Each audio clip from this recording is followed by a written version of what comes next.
Bonjour à tous, bienvenue dans cette nouvelle vidéo sur ma chaîne YouTube et on se retrouve aujourd'hui pour une vidéo, alors je sais pas ce que je vais mettre comme titre, peut-être que je vais mettre un truc du style Squeezie et la mort de la télévision, ou la mort de la télévision point d'interrogation, ou Squeezie annonce la mort de la télé, ou quelque chose du style, etc.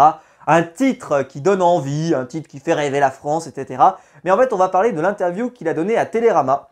Et j'aurais pu le mettre dans une vidéo rafale de news, etc. Mais non, je voulais vraiment en faire une vidéo dédiée parce que je suis pas du tout d'accord avec les propos qui ont été tenus. Et je vais dire des choses qui sont peut-être pas forcément hyper populaires, mais c'est pas grave. Parce que vu que je suis quelqu'un qui consomme quand même pas mal de télévision, mais on va dire de la télévision, ce qu'on appellerait de la télévision événementielle, c'est-à-dire tout ce qui est en prime time, Koh-Lanta, Pékin Express, Top Chef, qui veut être mon associé, Star Academy potentiellement, etc. Je suis quand même quelqu'un qui aime bien la télévision quand elle produit ce genre de choses. Moi, je regarde pas la télévision quand c'est pour regarder évidemment l'après-midi. Je me souviens notamment, voilà, si par exemple vous vous mettez devant la télé un jour et que vous regardez la télévision vers 14h, vers 15h sur les chaînes de télé, vous avez du Inspecteur Bernaby, les Feux de l'amour, les machins, les trucs, ça évidemment, jamais de la vie je me retrouve sur ces chaînes à ces heures-là, c'est pas possible, c'est inimaginable. Mais ça touche un public qui n'est pas nous, parce qu'en fait c'est un public qui est à la maison en ce moment. Et si vous êtes de ma génération ou si vous êtes même plus jeune, très probablement que vous êtes soit au collège, soit au lycée, soit à l'école, soit dans le monde du travail, et que globalement, à 14h, vous n'êtes pas disponible pour regarder ça. Si par contre vous êtes, voilà, je sais pas moi, à 35, 40, voire même plus, etc., ou retraité, et que là vous êtes chez vous et que vous êtes disponible pour ça, vous êtes le public qui est ciblé. Bon. Mais je voulais revenir donc sur ce qu'il avait dit dans cette interview. Alors, en fait, on lui a posé la question de est-ce que Squeezie peut aller sur la télévision. Alors pourquoi on lui pose la question? C'est parce que pour ceux qui se souviennent, par exemple, il y a eu des moments où on a eu des tentatives de certains youtubeurs de venir à la télé. J'exclus le Palmacho, parce que pour moi le Palmacho est vraiment maintenant à la télé, il n'y a plus de doute là-dessus. Mais on peut penser à Cyprien, par exemple, qui était venu avec une série qu'ils avaient mis sur TF1. Il y avait lui, il y avait Natou dedans. Et je sais plus qui était le troisième d'ailleurs. C'était Norman déjà ou pas? Je ne sais plus. J'ai un doute, j'avais pas trop regardé, ça m'avait pas plus intéressé que ça, mais vous me corrigerez dans les commentaires ou vous compléterez si je me suis trompé. Alors donc, voilà, est-ce que voilà, il se voit revenir en tout cas vers la télé. Donc, sans nécessité de s'inscrire sur une grille ni même dans une saison, les concepts nés sur YouTube échappent au risque de catastrophe industrielle. Bon, selon lui, les youtubeurs sont en train de remplacer la télé qui est beaucoup trop frileuse. Elle est incapable de se réinventer. On est à la 1000e saison de Koh-Lanta, c'est pour ça que j'ai fait cette vidéo, vous imaginez bien. Il y a un vrai souci de vision, souligne-t-il. Alors j'ai failli halluciner. Donc là, on va reprendre tous les trucs parce que chaque phrase me fait évidemment halluciner. Alors, déjà bon, il nous dit, voilà, celui qui donc, estime que sur YouTube, ce que les gens recherchent, ce sont des formats qu'il y avait à la télé il y a 10 ans, mais version new-gen, plus honnête, sans public qui applaudit dès qu'il y a une vanne. Voilà, ça c'est le propos de départ. Et ensuite, donc, il dit, voilà, ça évite des catastrophes industrielles. Alors, on va pas utiliser des tacles à la jugulaire, etc. Mais quand, par exemple, il y a eu des formats courts qui ont été lancés par Cyprien, par exemple, sur sa chaîne, et que le dernier n'a pas marché, comment il s'appelait, je sais plus, enfin c'était la suite de Memory, je crois, un truc comme ça, qui n'a... Candice, non, je veux dire Candice-san, n'importe quoi, je ne sais plus, en tout cas, voilà. Ouais, Fuji-san, c'est ça, c'était ça, je crois. Bon, bref, et que ça n'a pas particulièrement marché, voilà, ça a été il a parlé beaucoup du flop, il en a même ri après derrière, mais quand même. Il y a des crashs sur YouTube, il y en a, hein, des concepts où des gens bossent énormément, ils sortent la vidéo et ça marche pas. Dire en gros qu'il n'y a que à la télé qu'on peut voir des crashs, sur YouTube, il y en a, il y a des vidéos qui bident, il y a des gens qui bossent énormément sur leurs vidéos, je parle pas de ma chaîne à moi, hein, je vous parle des gros youtubeurs, hein, qui bossent beaucoup sur des vidéos, qui les sortent, qui les travaillent, qui les produisent, machin et tout, et à la fin, ils sont pas payés, enfin je veux dire, ça marche pas, moi je connais des gens qui ont des chaînes parfois plus confidentielles, mais qui se plaignent de ça, et qui disent voilà, moi j'ai beaucoup bossé, et je trouve pas, moi je connais des chaînes par exemple, qui parlent de cinéma, où voilà, ils se bossent beaucoup sur une vidéo, et puis à la fin, voilà. Et puis globalement, alors dire YouTube c'est vachement renouvelé, alors là, c'est sûr que ça s'est vachement renouvelé. Alors à une époque, il y a eu un moment, sur YouTube, t'avais plus que du fit et du fun, c'est tout. T'avais des gens, ils se retrouvent dans une pièce et ils ne font rien. Faut le dire, à un moment, ils faisaient rien. Juste, ils se font des vannes l'une ou l'autre, etc. Bon, en gros, les mecs, vous avez inventé les concepts des talk shows à la télé. Vous avez des mecs qui arrivent. Alors oui, il y a un public, mais honnêtement, le public, il est là parce que voilà, ça permet de donner un peu de dynamisme, ça rit, etc. Souvent, en plus, c'est le public est vraiment un vrai public, au moins ça rit véritablement aux vannes, etc., comme au théâtre ou autre. Là, bah en fait le public il y est pas, c'est juste le montage qui permet de sublimer une vanne, de sublimer une vidéo parce que oulala ça zoome, ça dézoome, ça zoome, ça dézoome, etc. Le joueur du grenier en avait suffisamment parlé. Donc je trouve pas que moi YouTube soit particulièrement se renouvelle énormément. Il y a toujours des challenges à la con, il y a toujours voilà, des mecs qui se mettent à bouffer de je sais pas quoi, qui font machin, des mecs, enfin, il y a tout sur YouTube. Donc venir dire que c'est absolument une proposition révolutionnaire, moi, je trouve pas tellement. Et puis alors bon, voilà, donc ils sont en train de remplacer la télé qui est beaucoup trop frileuse. Donc les youtubeurs sont en train de remplacer la télé. Bon, bah déjà le mot youtubeur, est-ce que c'est vraiment approprié? Parce qu'il y a aussi Twitch par exemple qui fonctionne très bien. Je pense que lui-même il pensait quand il le dit comme ça veut dire un peu les créateurs de contenu sur internet. Parce que bah, pour moi Twitch c'est ce qui se rapproche le plus de la télé. Bien plus que YouTube d'ailleurs paradoxalement. Pourquoi? Parce que c'est du flux, c'est en direct, parce que bah, évidemment tu fais du live. Et là, alors il y a vraiment le côté interactif. Mais par contre, bah, c'est que tu te connectes un peu comme si tu te connectais sur ta chaîne. Tu vois, tu arrives, tu vas sur la chaîne de Domingo, clac, donc c'est TF1 Domingo, voilà, TF1 Domingo, et tu arrives, et là, tu as Popcorn, et tu regardes le machin, etc. Osez me dire que ça ressemble pas à la télé. Popcorn, c'est la télé. Sans déconner, c'est la télé, Popcorn. Et YouTube, il y en a plein des émissions qui ressemblent maintenant à la télé. Quand je vois certains concepts, notamment des concepts où tu as des mecs qui arrivent, qui te racontent une anecdote, machin et tout, c'est des concepts de télé, hein. C'est des concepts de télé. Et je trouve pas que c'est parti. Alors c'est juste parce qu'il y a des plus jeunes. Donc forcément c'est plus cool. C'est sûr que tu fais ce concept-là, mais que tu ramènes des cinquantenaires ou soixantenaires parce qu'à la télé, voilà, il y a un peu ce public-là ou quoi. Mais vous faites la même chose, c'est la même. Donc bon. Et puis alors, bon, ce que les gens recherchent, ce sont des formats qu'il y avait à la télé il y a 10 ans, mais version new gen, c'est surtout le casting qui compte. C'est juste parce que ces gens-là vont pas à la télé. Tous les new gen vont pas à la télé. Mais il y aura peut-être un jour aussi où ils finiront par y aller, parce qu'il y aura bien un moment où tous ces gens, bah, à un moment, bah, ils seront plus là, et donc il y aura des nouvelles stars, et ces nouvelles stars seront certainement les stars de la télé, hein, d'internet, pardon, qui viendront à la télé, qui viendront se montrer, etc. Je pense que c'est le sens de l'histoire, et en plus à la télé, on peut proposer des salaires qui sont parfois très élevés, donc des positions aussi dogmatiques, je veux bien voir comment ça va évoluer. Mais voilà, donc ce serait plus honnête, alors c'est plus honnête YouTube, avec, alors ça m'a fait rire, avec tous les placements de produits qu'il y a dans les vidéos, parce qu'on se dit ouais machin et tout, à la télé il y a plein de pubs, etc. Je vois plus une seule vidéo sur YouTube. Je vous parle pas des pubs sur YouTube, je vous parle des placements de produits dans la vidéo en plus. C'est-à-dire que tu arrives et tu as un mec qui te dit voici mon placement de produit pour tel truc, tel machin. Je critique pas, attention, moi j'en fais pas, mais parce qu'on m'en a pas forcément proposé ou autre. Je critique pas, je dis juste que c'est la même chose. Ils sont vraiment libres de dire tout ce qu'ils veulent quand ils présentent leurs vidéos, etc. Machin, est-ce que c'est sûr qu'il n'y a pas de... Voilà, et puis même YouTube. YouTube, le nombre de règles qui existent, si vous prononcez tel mot, si dans les 30 secondes il y a une insulte au début, bah votre vidéo a été monétisée, machin et tout. Durandal notamment, qui a fait un post sur Twitter il n'y a pas longtemps pour expliquer qu'il avait dit je sais plus quoi dans une vidéo à la 52e minute, mais un mot qui n'était pas, tu vois, d'une gravité absolue. En plus, je crois que ça concernait la communauté homosexuelle. Quand on sait que lui-même est homosexuel, il a dit on marche sur la tête le truc, bon bref. Et ben il s'est fait démonétiser sa vidéo, quoi. Donc il a dit mais ça paraît dingue, quoi. Donc on est vraiment libre sur YouTube, laissez-moi rire entre guillemets. Et puis donc voilà, le public qui applaudit, nanana. Donc en train de remplacer la télé qui est plutôt frileuse, elle est incapable de se réinventer. On est à la 1000e saison de Koh Lanta, il y a un vrai souci de vision. Alors ça, c'est sûr, hein, il y a des programmes qui sont là pendant des années, des années, des années. Mais moi, je vais vous prendre un exemple. C'est par exemple Les Réunions de Cyprien. Moi, je suis super content à chaque fois qu'il y a une nouvelle Les Réunions qui arrive, quoi. Même si peut-être que c'est moins frais que les premières saisons. Mais j'aime toujours, je suis très content. Je sais pas s'il y aura une nouvelle Les Réunions un jour, mais en tout cas, moi j'aime bien. Il y a des émissions comme ça, on est content en fait de les voir revenir avec le temps. Est-ce qu'il y a vraiment des gens qui se disent oh là là, le joueur du grenier, ça fait 10 ans qu'il fait son truc. Alors évidemment, ça a évolué hein, avec le temps. Ou le chef otaku, ça fait 10 ans qu'il fait des menus manga, franchement, il nous saoule, etc. Vivement qu'il change de sujet. Alors évidemment, il s'est renouvelé, il a proposé d'autres choses. Pareil pour le JDG, il s'est renouvelé, il a proposé d'autres choses, etc. Évidemment, pour continuer de stimuler l'intérêt. Mais il y a toujours des vieux formats et des formats qui existent. Alors, il y a des youtubeurs qui sont capables de beaucoup plus changer, etc.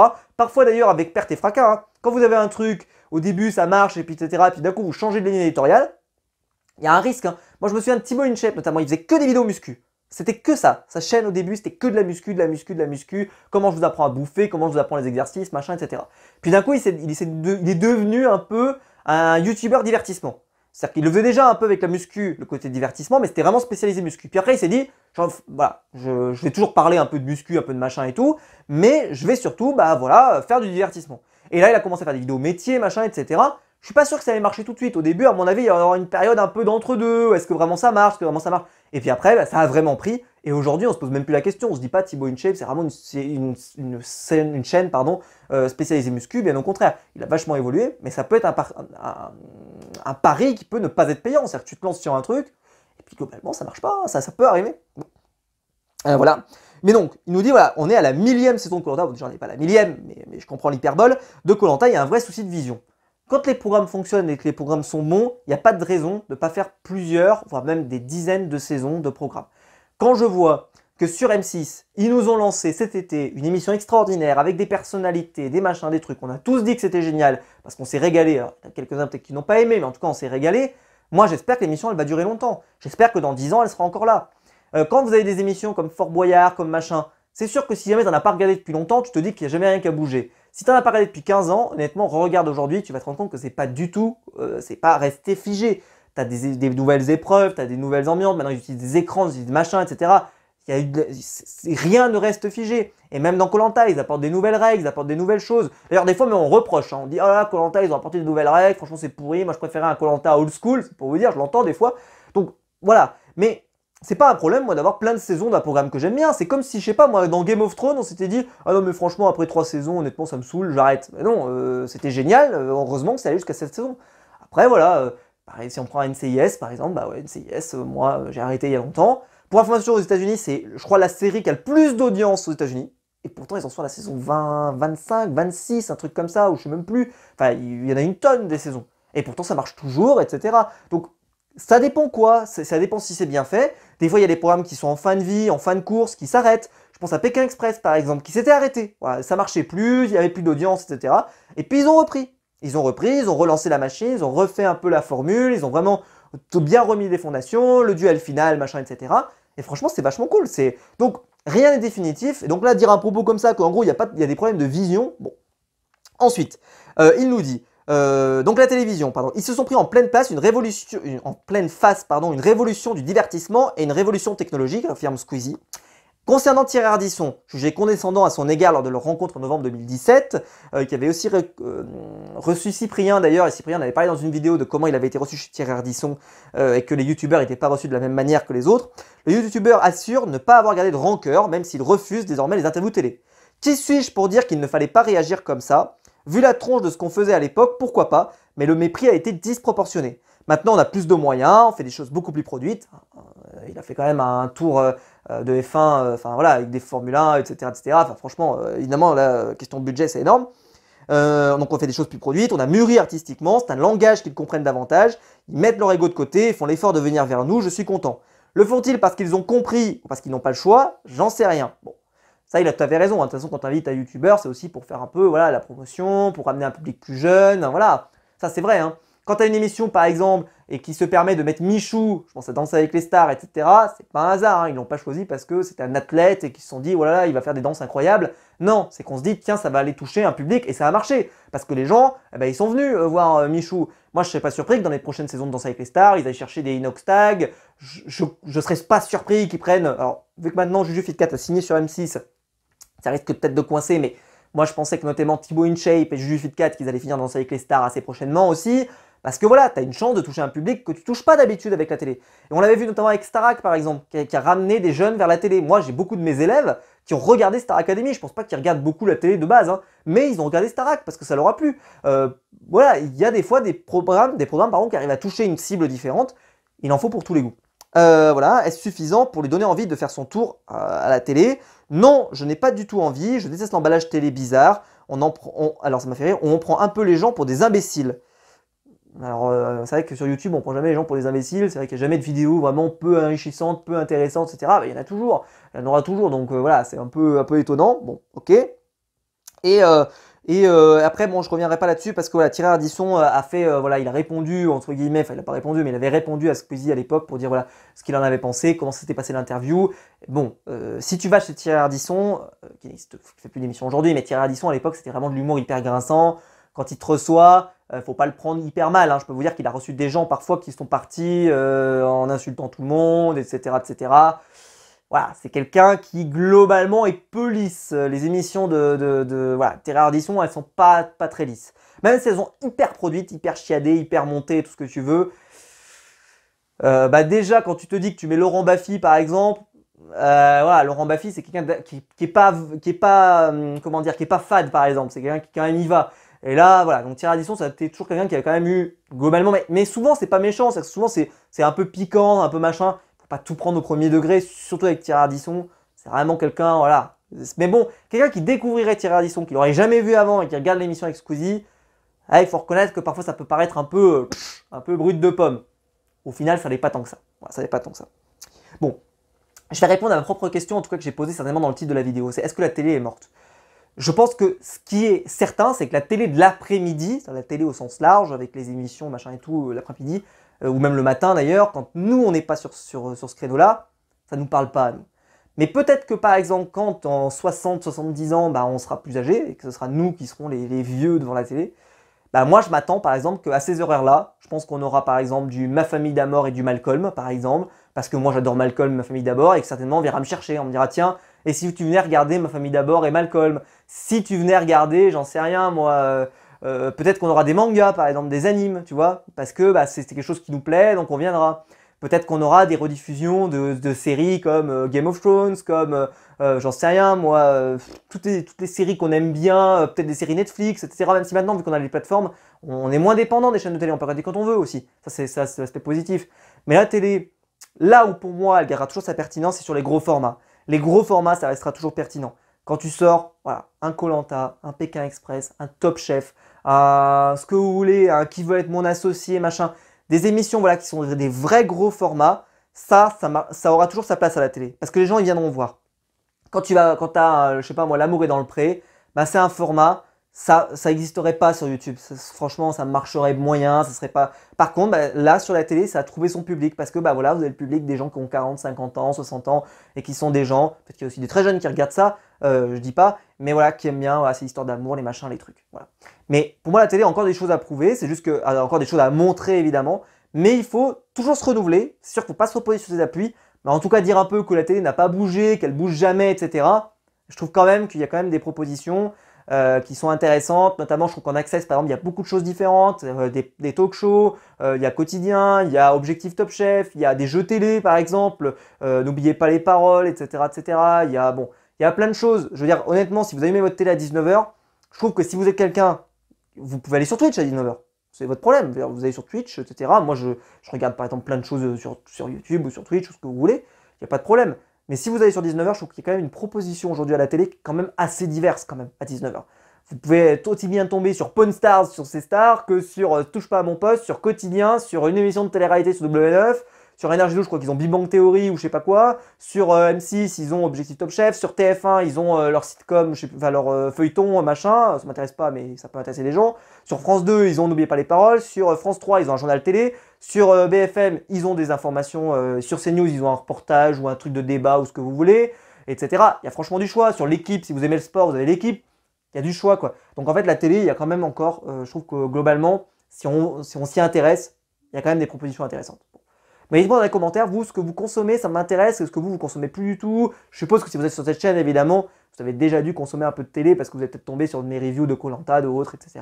Mais dites-moi dans les commentaires, en tout cas, quelle est votre consommation? Est-ce que vous êtes énormément sur Twitch, énormément sur YouTube? Est-ce que vous pensez que YouTube remplace la télé, etc. Dites-moi ça dans les commentaires, ça m'intéresse. J'espère que la vidéo, en tout cas, vous aura plu. Si c'est le cas, vous pouvez la liker, vous pouvez vous abonner, vous pouvez la partager sur les réseaux sociaux. Il y a le bouton rejoindre juste en dessous pour devenir un membre soutien et je vous en remercie. Et quant à nous, on se retrouve très vite pour de nouvelles vidéos sur ma chaîne YouTube. Ciao!